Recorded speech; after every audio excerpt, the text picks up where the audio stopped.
Depression and Propaganda, the Second Popular Challenge, Chapter 2 of Managing Public Opinion by Alex Carey. Throughout the 1920s, American business had no more problems with democracy or trade unions.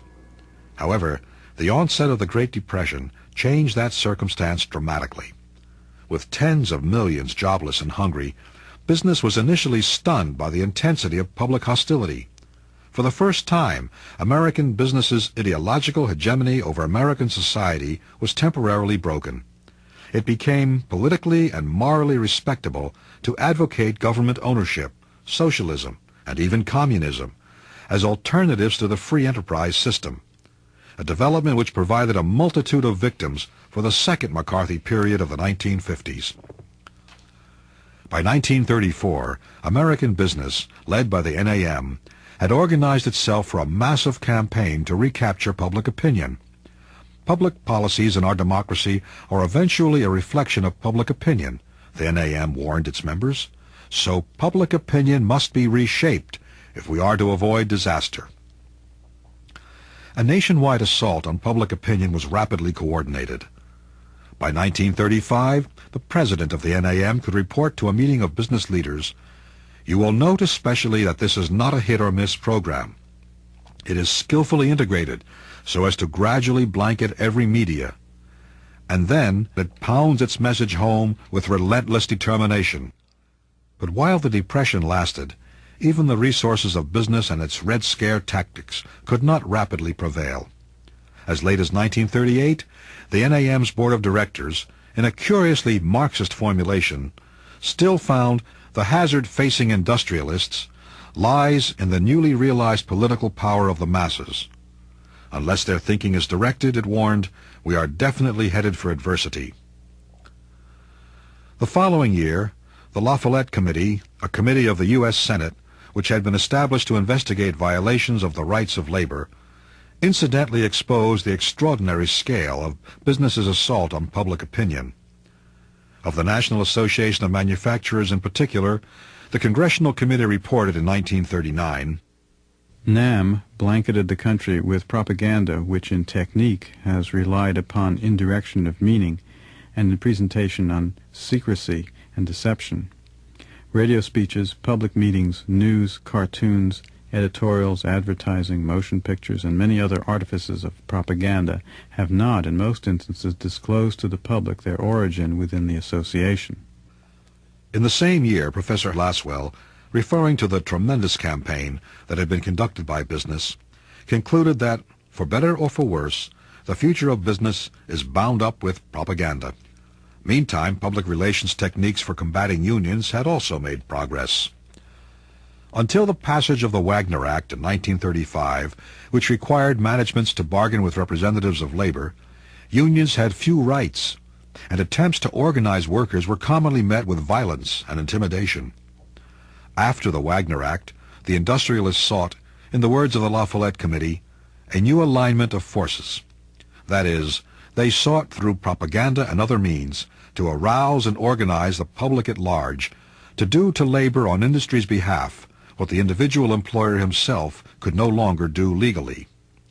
This tactic, it was reported at the time, envisages a public opinion aroused to the point where it will tolerate the often outrageous use of force by police or vigilantes to break a strike.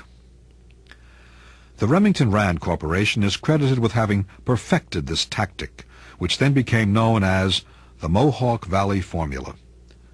The NAM distributed details of the formula to all members in a special release in July 1936. In essence, the formula consists in employer mobilization of the public in a labor dispute.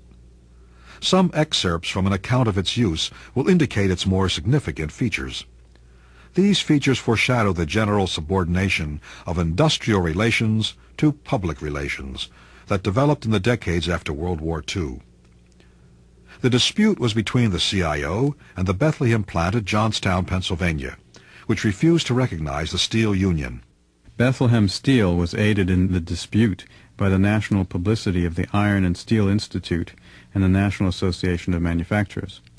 Radio programs, outdoor advertising, news services, films, and speakers bureaus deluged the country with anti-CIO propaganda. A full-page advertisement in 375 papers at the outset of the CIO steel campaign had cost as much as $314,000. Wake Up America. The American Economic Foundation presents the 90th broadcast of the Wake Up America Radio Forum, the court of open argument where the problems of the nation are analyzed and the voice of the people may be heard. This discussion will center around the future of free competitive enterprise in America. The speakers are the Honorable T.V. Smith, former Congressman at large, lecturer and educator in the field of philosophy, and Dr. Alfred P. Hockey. During the strike, a National Citizens Committee, which purported to be a spontaneous expression of community sentiment, was launched by local businessmen. This artificially created Citizens Committee engaged in an advertising agency and a public relations council. More than $62,000 in donations was collected. The committee twice broadcast its messages over a national network. 2 full-page advertisements appeared in 30 newspapers in 13 states at a cost of $64,000. After the strike was broken, a labor bulletin of the NAM epitomized the rationale of the Mohawk Valley formula. If there ever was a strike that was broken by public opinion and the determination of employees to work, it was the one at Johnstown in 1937. That doesn't mean, however, that public opinion was the only method of strike breaking in the 30s.